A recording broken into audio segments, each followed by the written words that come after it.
एक बार सबको नमस्कार। आइए हम बात करते हैं सब्स्टिट्यूशन रिएक्शन के बारे में।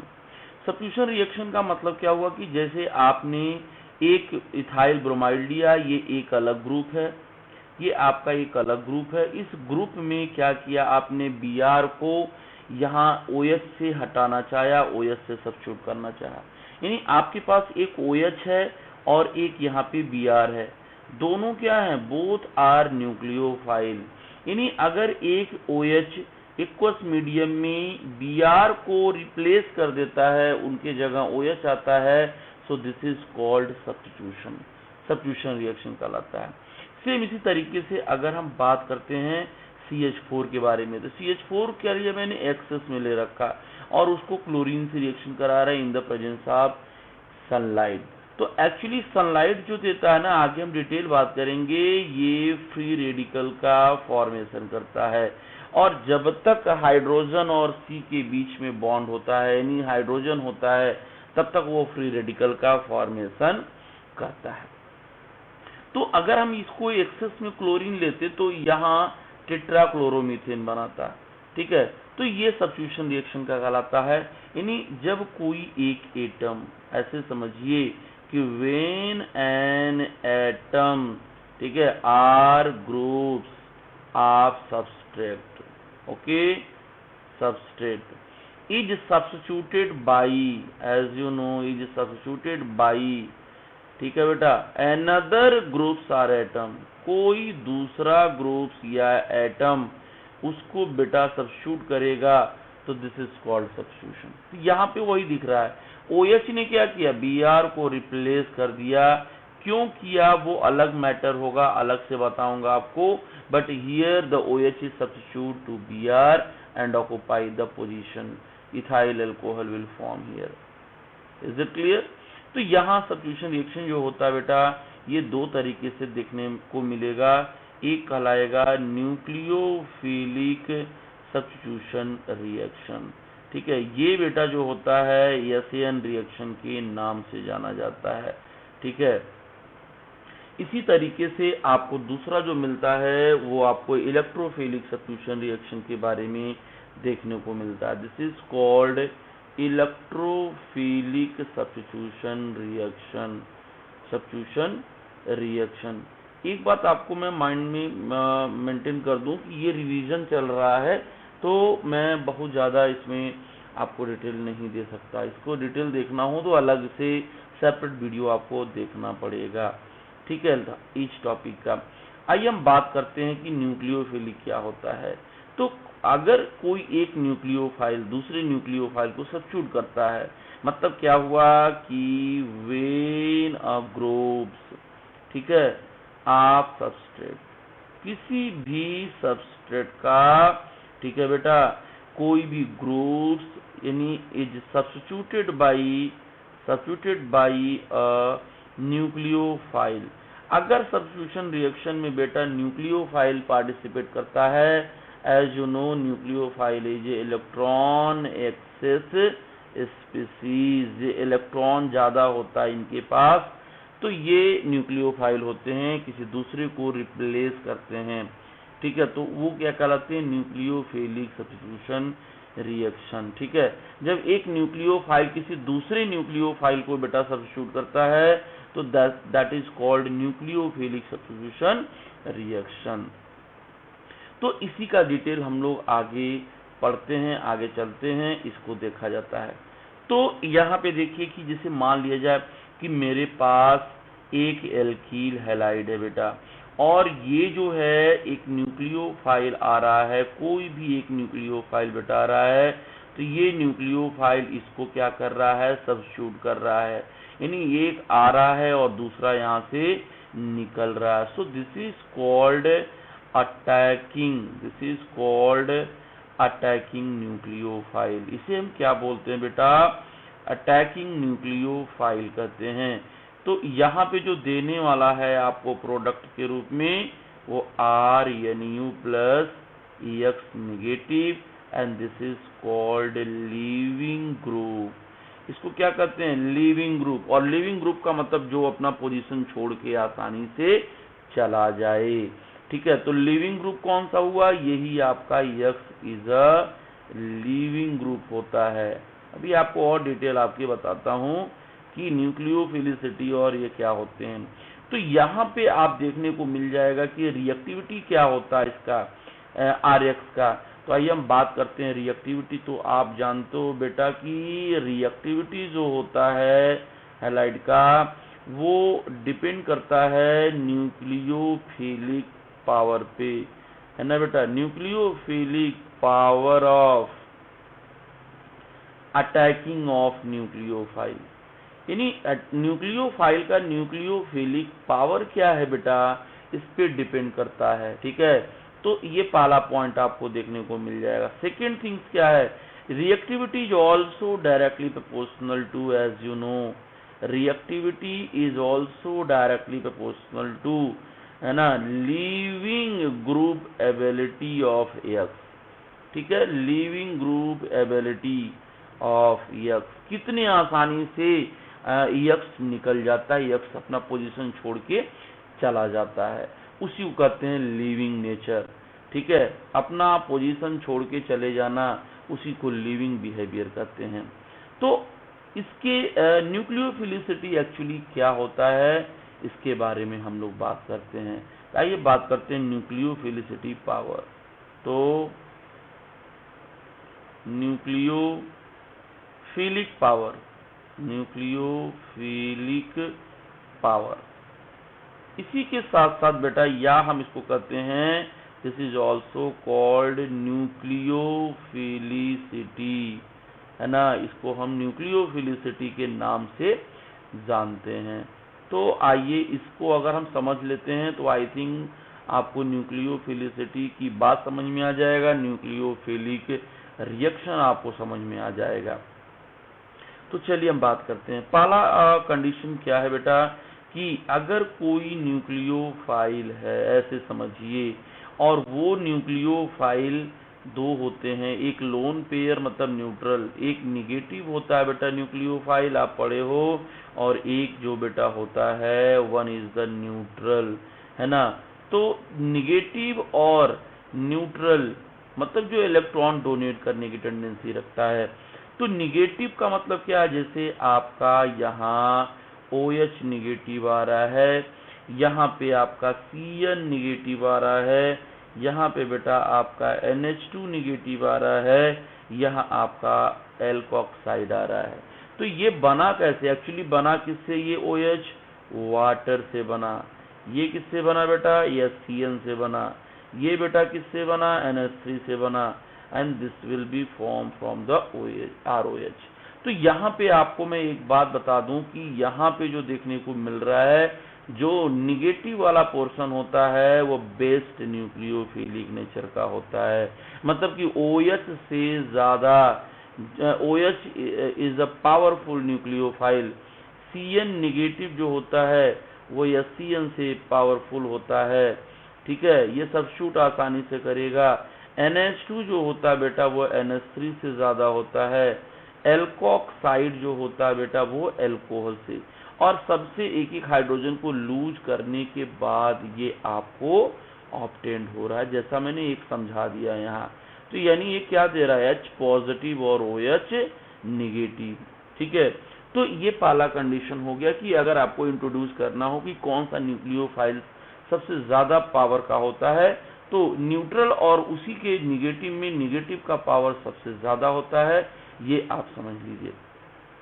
इसके बाद आता है, आपको मैं नेक्स्ट टॉपिक को बताता हूँ, इसी के सेकंड पॉइंट पे आता हूँ।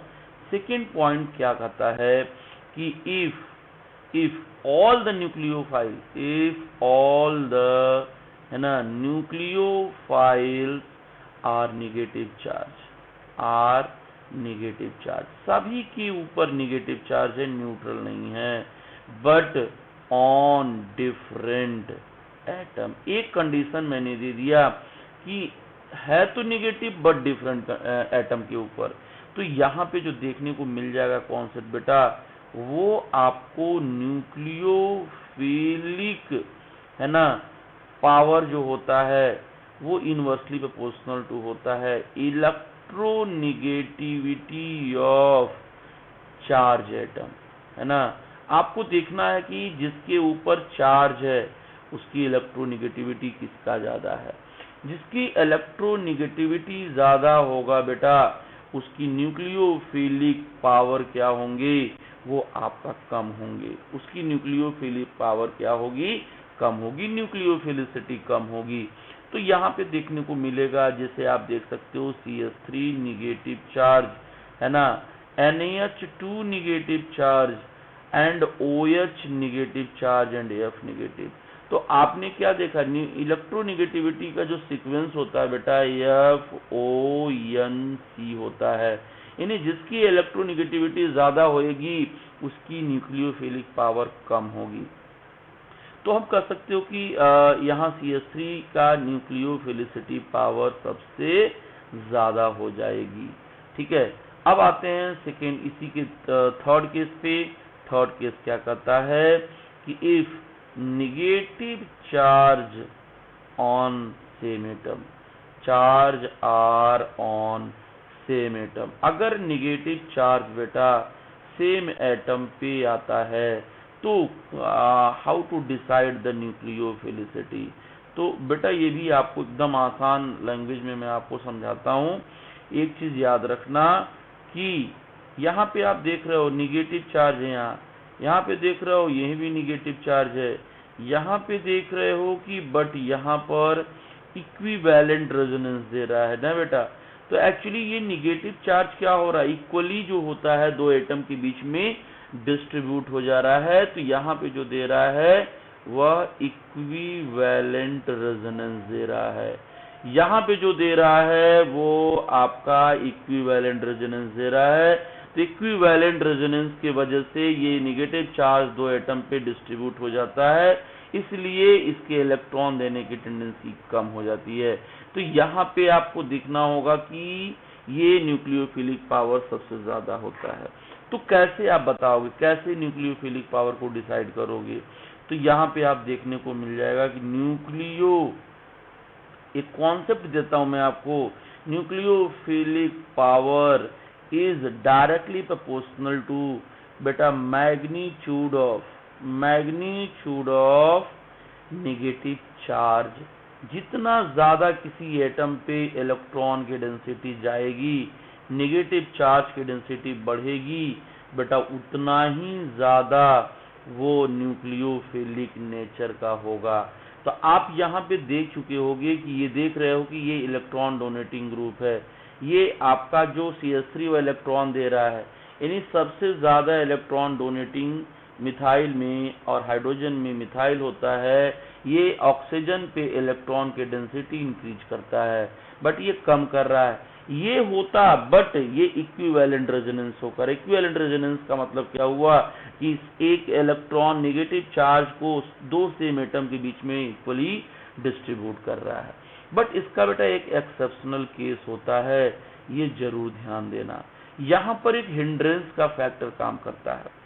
तो यहाँ पर आपका थोड़ा सा उल्टा चीज मैं बताऊंगा। क्या बता रहा हूं, आप देख सकते हो O निगेटिव, ये आपका जो होगा वो आपका CH3O निगेटिव, और यहाँ पे जो देखने को मिल रहा है वो बेटा 3 डिग्री मिल रहा है। तो एक्चुअली यहाँ पे जो फैक्टर काम करता है वो हिंड्रेंस का करता है। एक्चुअली यहाँ पे देख रहे हो कि है तो तीन ग्रुप, तो यहाँ पे इलेक्ट्रॉन की डेंसिटी तो ज्यादा होगी, यानी इसको तो ज्यादा डोनेट करना चाहिए, न्यूक्लियोफिलिक पावर ज्यादा होना चाहिए।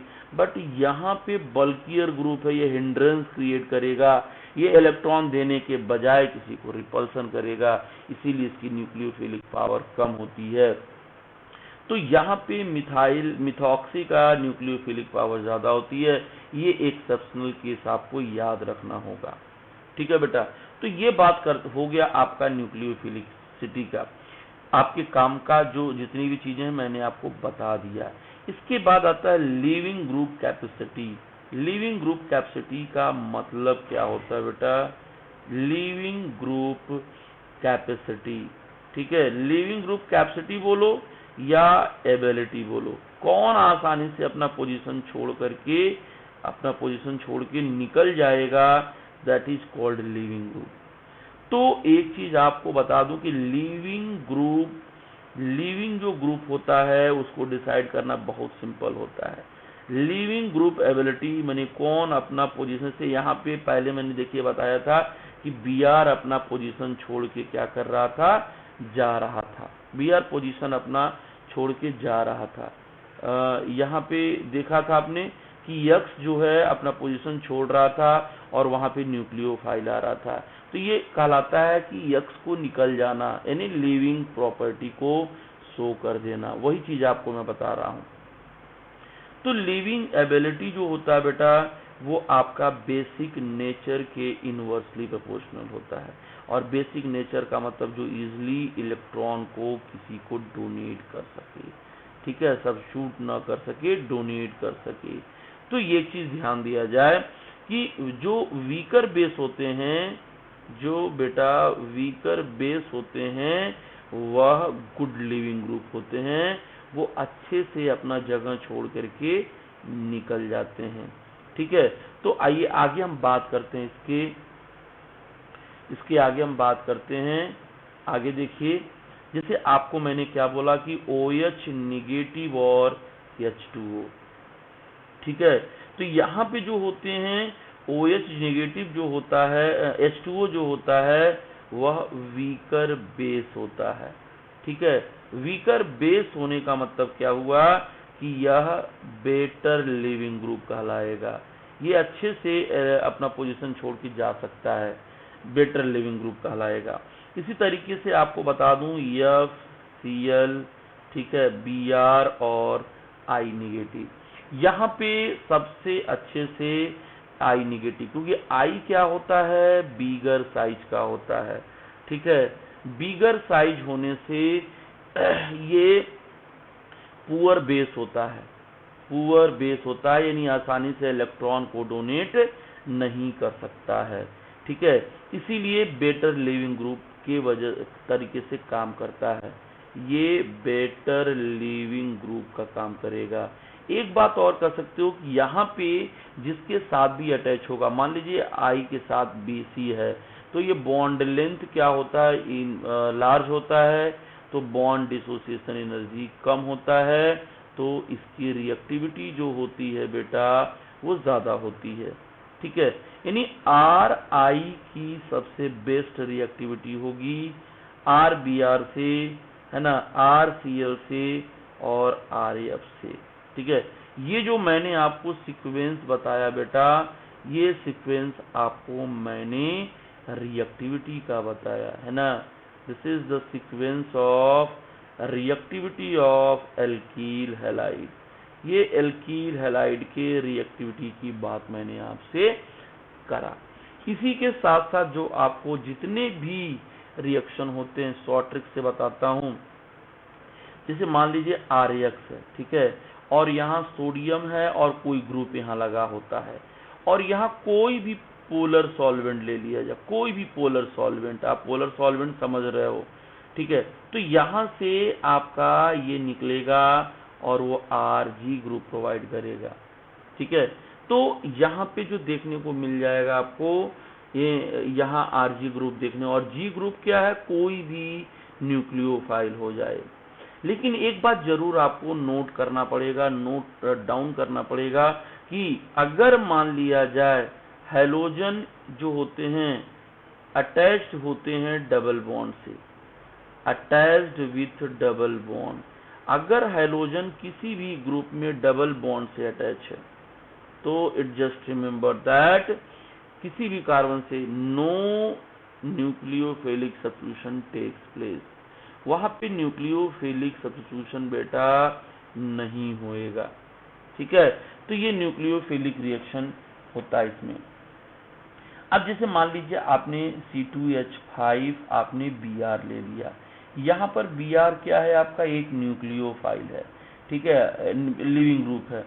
तो अब एक एक शॉर्टकट में रिएक्शन, जैसे मान लीजिए सोडियम नाइट्राइड के साथ रिएक्शन कर रहा है, तो NaBr आपका निकल जाएगा, यानी जो बनाएगा C2H5ONO बना देगा।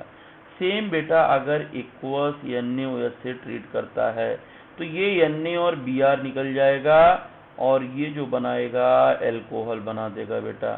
सेम इसी तरीके से अगर सोडियम साइनाइड के साथ रिएक्शन करता है एल्कोहलिक, तो यहाँ से Br निकल जाएगा, इथाइल साइनाइड का प्रोडक्ट बनाएगा। सेम इसी तरीके से अगर ये NaI से रिएक्शन करता है बेटा, इथाइल आयोडाइड हो जाएगा। In the presence of acetone, acetone से रिएक्शन करता है C2H5O Na, तो यहाँ पे क्या होगा C2H5O, C2H5O, यहाँ Na और Br बाहर निकल जाते हैं। ठीक है, यहाँ पे देखने को आपको मिल जाएगा कि ये आपका NaSH है, और यहाँ से जो निकलेगा आपका वो जो है NaSH के साथ C2H5S आपका जो होगा Br के साथ निकल जाएगा, NaBr और SH आपका मिल जाएगा। ठीक है, थायो एल्कोहल जिसे कहते हैं, इसे कहते हैं इथाइल थायो एल्कोहल। तो ये आपका जो रहा वो न्यूक्लियोफिलिक सब्स्टिट्यूशन रिएक्शन। अब आप जो SAN1 होता है, SAN रिएक्शन जो होता है बेटा, वो दो तरीके से होता है। एक होता है SAN1 और एक SAN2। तो इसका डिटेल में जब आपको मैकेनिज्म समझाऊंगा वहां पे आपको समझा दूंगा। ठीक है, तो ये आपका न्यूक्लियोफिलिक रिएक्शन में जितना भी आता है वो सारा मैंने आपको बता दिया। इसके बाद नेक्स्ट वीडियो में आपको पढ़ाऊंगा इलेक्ट्रोफिलिक सब्स्टिट्यूशन रिएक्शन क्या होता है। ठीक है, और अगर आपको कहीं भी कोई डाउट हो तो कमेंट बॉक्स में डाउट लिख करके आप मुझसे सवाल पूछ सकते हो। ठीक है, और उस पर मैं फिर नेक्स्ट वीडियो में उस पर आपको कंक्लूजन दे दूंगा। Okay, thank you.